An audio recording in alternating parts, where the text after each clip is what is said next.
নমস্কার, আজকে আমি বানাবো তিল আলু। এই যে আমি আলু নিয়ে নিয়েছি, ছোট ছোট আলু সেদ্ধ করা। এগুলোকে এখন এইভাবে হাতের সাহায্যে একটু চেপড়ে দেবো, এইভাবে প্রত্যেকটা আলু। কড়াটা গরম হয়ে গেছে, এর মধ্যে এখন আমি সাদা তেল দিয়ে দেবো।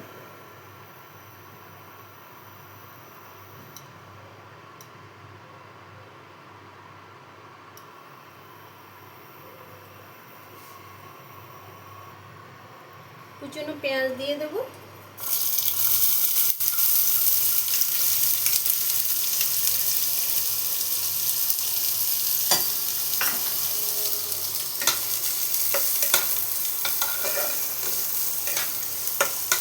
পেঁয়াজটা হালকা করে ভেজে নেব। কুচনো লঙ্কা দিয়ে দেব, ঝালটা নিজেদের মতো করে নেবেন।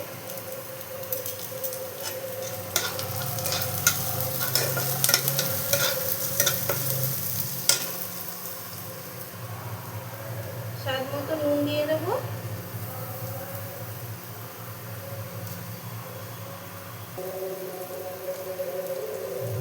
সামান্য একটু হলুদ দিয়ে দেবো।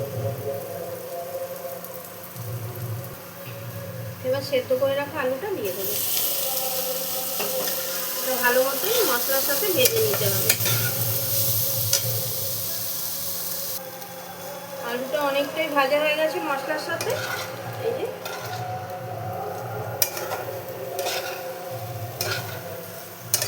আর সামান্য একটু ভেজে নেব।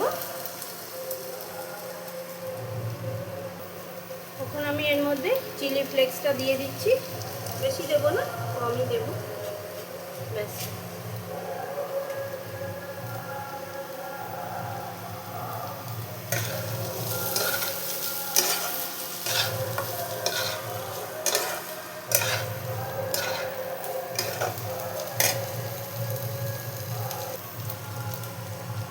এখন এর মধ্যে আমি এই যে চিনেবাদাম আমি ভেজে রেখেছিলাম, ভেজে মিক্সিতে একটু গুঁড়িয়ে নিয়েছি, তো এইটা আমি এর উপরে দিয়ে দেবো।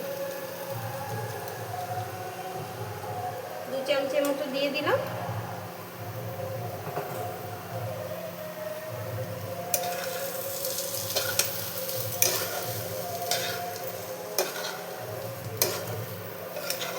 এটা এমনি খেতে না তো রুটি পরোটার সাথে খেতে দারুণ লাগে।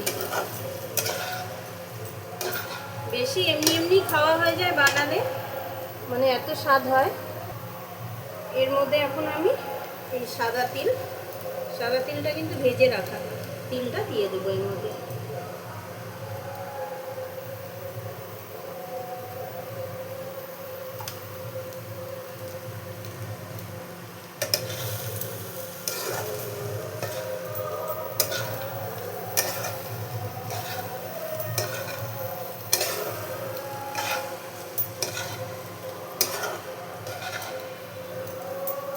এটা আমার রান্নাটা কমপ্লিট, আর একটা জিনিস দিলেই হয়ে যাবে।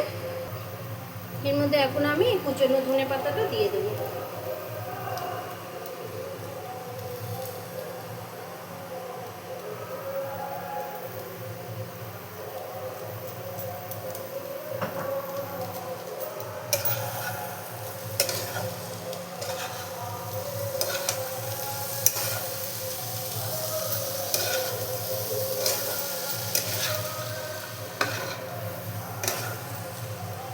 রান্না আমার কমপ্লিট, এবার আমি সার্ভ করে নেব।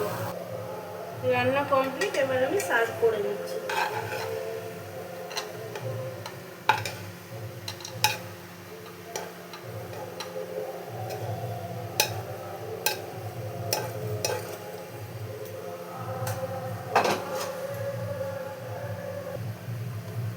এর ওপরে আমি একটু ঝুরি ভাজা দিয়ে দিচ্ছি।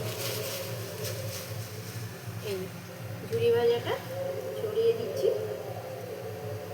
এটা খেতে একদম মানে অসাধারণ, না বানিয়ে খেলে বোঝা যাবে না, খুব সুন্দর লাগে। এমনি এমনি খাওয়া হয়ে যায়। যে ঝুরি ভাজা দিয়ে দিলাম।